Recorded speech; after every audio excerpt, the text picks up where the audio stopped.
Cool. That's the one word it comes down to when describing train spotting with Rome Streetz and Conductor Williams. If you're into real hip hop, you gotta hear this. Rome is an amazing lyricist. 1989 to do that to you. That boy was born in the 80s, babies. Um, Born in London, but raised in Queens. This dude's got that super intense style that just grabs you, and Conductor is a freaking production wizard on this joint. He's the guy behind, you obviously know behind all the Griselda joints, all the Griselda projects. Shout out to Conductor. And together they just make this thing special. Trainspotting is like a fast-paced trip through Rome's world. The rhymes are sharp, the beats are tough, it's raw, soulful, and it just makes for a cool album. This is why it just boils down to that. It's got that boom bap vibe with the modern edge. Rome is just super cool throughout it, just confident, the swagger, the presence. They even got your boy Method Man on one of these joints, and he kills it. That track is Ricky Bobby. 2 minutes and 31 seconds on that joint. Definitely check it out if that's gonna be your intro into this project. The production, Denzel Williams, man, Mr. Conductor Williams. Did you know that he was actually a train conductor, a rail conductor before fully embarking on this production career of his in hip hop? And then this joint is called Trainspotting. So, you know, clever enough, and I guess you get the full credit for what you got going on here. This project really highlights his ability to create immersive, moody beats. I mean, it's a step forward in his career. Like, he's constantly elevating anything that he does. He's known for using these vintage, kind of airy, sometimes some of this distorted samples. And Trainspotting is full of that stuff. The album is still cool, and I keep overusing this word. It's just like I feel like the vibe is just so effortless. It's like almost like a Grease Lightning kind of, just like laid back. Like it's really giving West Side Gun energy. West Side Gun is like you can just feel it through the track where it's like, I just do this because I can. It's fun for me. This is a hobby. I really don't need this. It's effortless. It's effortless from Rome on this joint. Conductor is at his best in this thing, and he keeps things interesting. Think of like a track like Died 1,000 Times. The beat that switches up. It goes from tense to airy. It just keeps you on your toes. Sometimes Conductor builds anticipation by making you wait for the beat to drop. Sometimes he teases the drum for a minute, and halfway between a chorus, he'll just, it'll finally come in. Simplicity in the production here it can be powerful. Even with tracks like, I'll say Al Pacino, no, not Al Pacino, Joe Pesci and Electric State. These are back-to-back tracks on here where Conductor, there's a lot of repeating that's going on in the loop there, but he's crafting a scene, and it just still seems like more hypnotic, if anything. It freaking works. Was 14 total tracks on this thing for 33 minutes, locking you into that vibe. Yo, this track though, Rule 4080. Not only does Conductor masterfully craft this joint, but Rome's lyrics and verse, just like multiple verses. So this thing is 2 minutes and 25 seconds. Yo, this is what this dude's saying on this thing. Rule 4080. Rule 4080. He goes, Slave to the game, contract, whip and chain. Own your name, what you want. Big dough or the change, what you want. Fuck the fame, the fortune is more important. These niggas signing for life, they're signing their life away with no lawyer. Stupid. Record execs really ain't for you. Too many hands in your pocket before you profit. On your quest to be poppin', be smart. Don't settle for a stupid option. But the talent, you're the talent. They need you. You who they watching. A&R's pushing luxury cars. Bruh, she's putting you up on game. This is like free game. Was it Tribe Called Quest? It might have been Tribe that like first was really talking about like, yo, the enemy is within. These A&Rs and these labels, they don't got your best interest in mind. And this Rule 4080, he's preaching that same sort of message. I hear fronting like they the star with your whole arm in your cookie jar. Taking a bigger piece of your pie than you are. Jerk for your pub because you didn't read the nuance. Rob you for your socks while you still got your shoe on. Getting nothing but pennies for your thoughts, but you won. Yeah, you won though. So fuck clout, bro. It's dough to make. In business, you don't get what you deserve, son. You get what you negotiate. Yo, if you're not listening, Ron trying to tell you, put you up on game. And Griselda's that kind of energy over there where they all independent. They got their own label. Well, independent within themselves. They got their own thing going on, just like TDE doing they thing. And they're preaching, doing right by the artists. And these artists are like singing their praises, right? So you got cats like Timbo out here trying to get rid of the artists. He wants to do shit with AI. He wants AI to make the music. He wants an AI artist. Now they got in his ass about it, but it ain't gonna end with him. He ain't gonna be the last one to do it. And in his message, you let him tell it. He's all like, bro, they finna do this anyways. And it's gonna happen.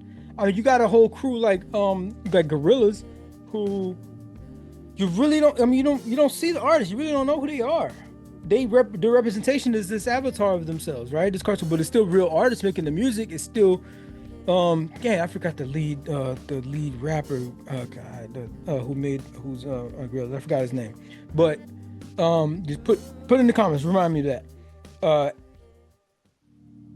We really don't know who they are as in terms of humans, but so they're represented by these caricatures. Now, that's probably just like a half a step away from what, you know what? If Gorillas are going to be that tight-lipped, if cats like Mac Homie's going to be that closed in on his true identity, they can easily. This is like a Trojan horse thing, right? With the AI artists, they can easily slip in. They're already doing it with lo-fi. They're already doing it with chill hop, right? We talked about that before. Spotify is heavy in this type of joint. Who's to say you never see these artists live? You don't even go to concerts. You don't go to live shows, right? So who's to say you get this artist? He's in your algorithm. You know what I mean? Boom, you press the play button.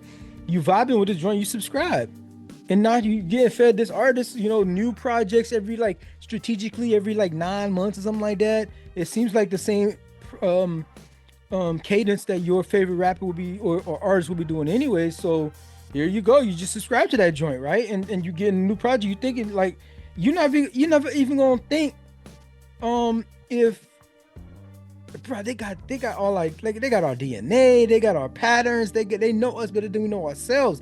They're gonna just be feeding this thing into our timeline, and you're gonna keep liking their stuff. And even when we do realize that, yo, this is an AI artist, you're gonna really pause and think for a second. Yo, those last 2 albums slap though. Hey, you're gonna be like, yo, it slapped. They know my brain. And you're gonna have to have a real principled stance to be like, no, that joint it's a smacker, but no, I'm not streaming another joint from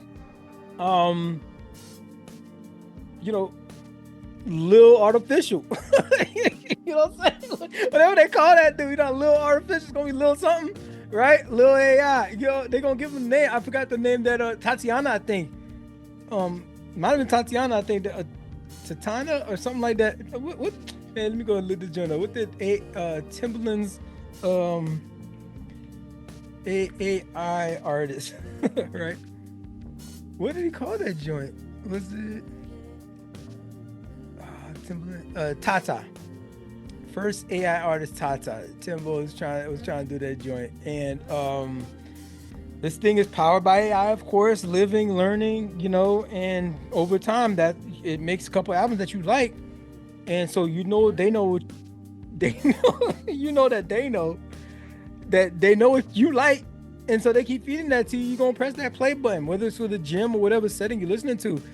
I mean, so with all that said, labels ain't really trying to fuck with artists ever. They warned us about Tribe warned us about this, and Conductor's making that other clarion call, just like, yo, pay attention to these deals y'all signing. Big Sean had a whole thing. Even humans are doing it to humans. Like a friend to friend, like let alone label. Kanye did it to Big Sean. Diddy did it to a number of artists. Ayo, not that sort of way, but possibly too. Like, that's a whole mess. But shout out to Rome for putting that message out there and giving y'all that game free for free 99. You know what I mean? Like 444. Jay-Z told y'all, I'm trying to give y'all this game for $9.99. Feel me? Conductor keeps this whole thing interesting. That track died 1,000 times. The beat switches, like I said, it's dope. That keeps you on your toes. He also builds anticipation in the different tracks, and it's just the way that he uses that slow, freaking like repetitive, hypnotic, distorted sampling that he does on there.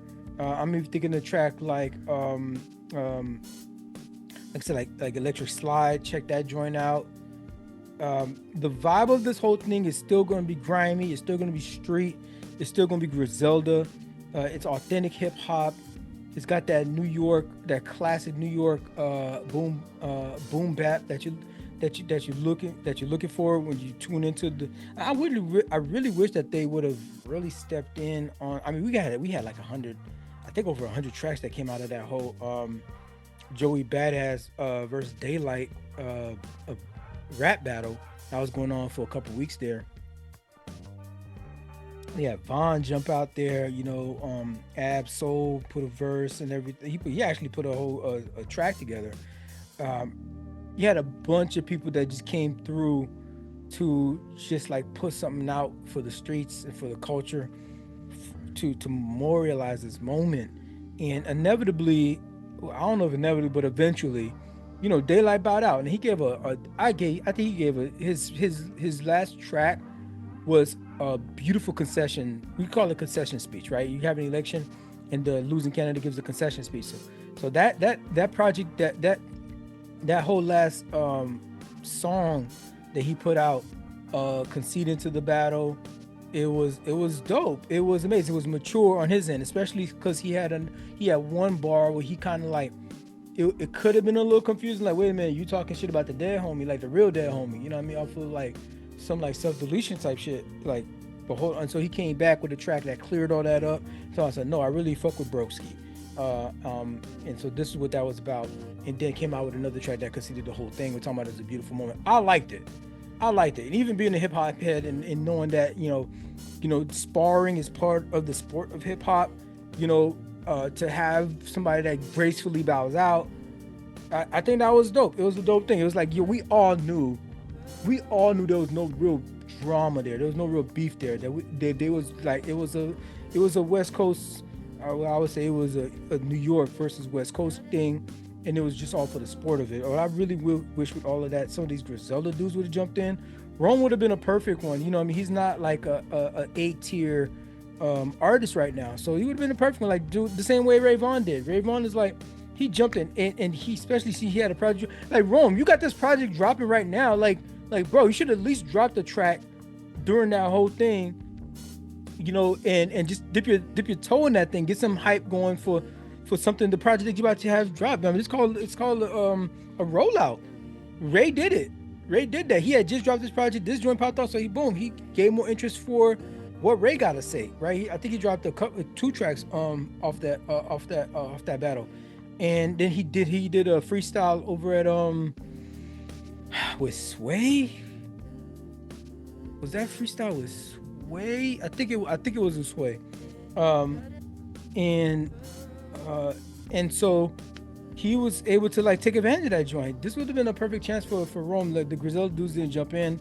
I didn't get J. Cole to jump in like I wanted. I put it out there. You know what I mean? Y'all didn't pass the message on enough. Blame y'all.